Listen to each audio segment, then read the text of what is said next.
Magandang umaga po mga kapatid. Itinalulugod po namin ang inyong pakikibahagi sa banal na Eucharistia. Ngayon po ay ika-32 linggo sa karaniwang panahon. Ang mamumuno po sa ating pagdiriwang ay ang lubhang kagalang-galang Socrates D. Villegas, Arsobispo ng Archdiocese ng Metropolitan Lingayen, Laguna. Tumayo po ang lahat at sabay-sabay natin ulitin ang pagdungan na atin.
Sa ngalan ng Ama, ng Anak, ng Espiritu Santo. Amen.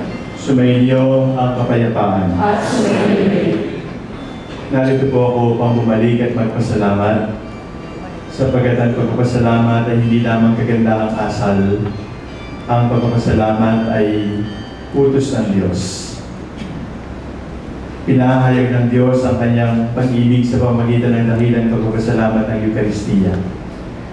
Sa loob ng simbahang ito, hinubog ninyo ako upang maging pari.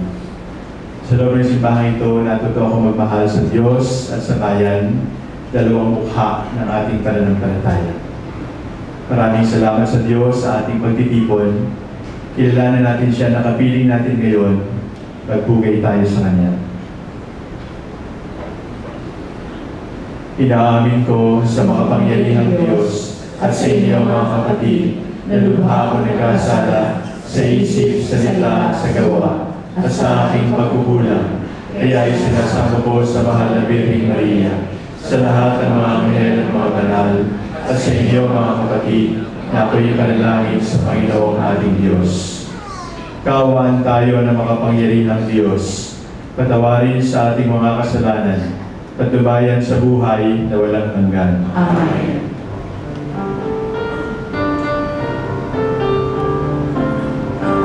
Panginoon, maawa ka. Panginoon, maawa ka. Kristo, Kristo, Kristo, maawa ka. Panginoon, maawa ka. Kristo,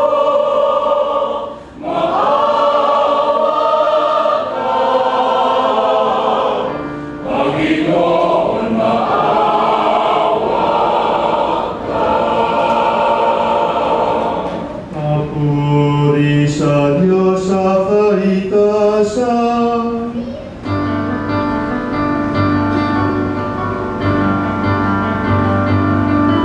Walhati sa Diyos ang kaligtasan, at sa lupa ay kapayapaan sa mga taong may mabuting kalooban. Pinupuri ka namin, dinarangal ka namin, sinasamba ka namin, niluluwalhati ka namin. Pinasasalamatan ka namin dahil sa dakila mong kamalatian. Panginoong Diyos, Hari ng langit, Diyos amang makapangyarihan sa lahat. Panginoong Jesucristo, bugtong na anak. Panginoong Diyos, Kordero ng Diyos, anak ng Ama. Ikaw na nag-alis ng mga kasalanan ng sanlibutan, maawa ka sa amin. Tanggapin mo ang aming kahilingan, ikaw na naluluklok sa kanan ng Ama. Maawa ka sa amin, sapagkat ikaw lamang ang banal, ikaw lamang ang Panginoon, ikaw lamang, O Jesucristo, kasama ng Espiritu Santo sa kalwalhatian ng Diyos Ama.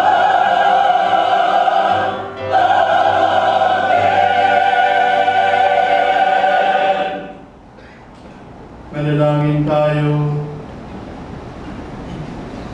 Ama naming makapangyarihan, ang paglingkuran kayon sa iyong kasiyahan ay kaloob na iyong ibinibigay sa iyong mga hinira. Gawin mo ang iyong mga pangako ay aming mapakinabangan ayon sa parang iyong dinalulugdan sa pamamagitan ni Jesu Kristo kasama ng Espiritu Santo magpasawalang hanggan.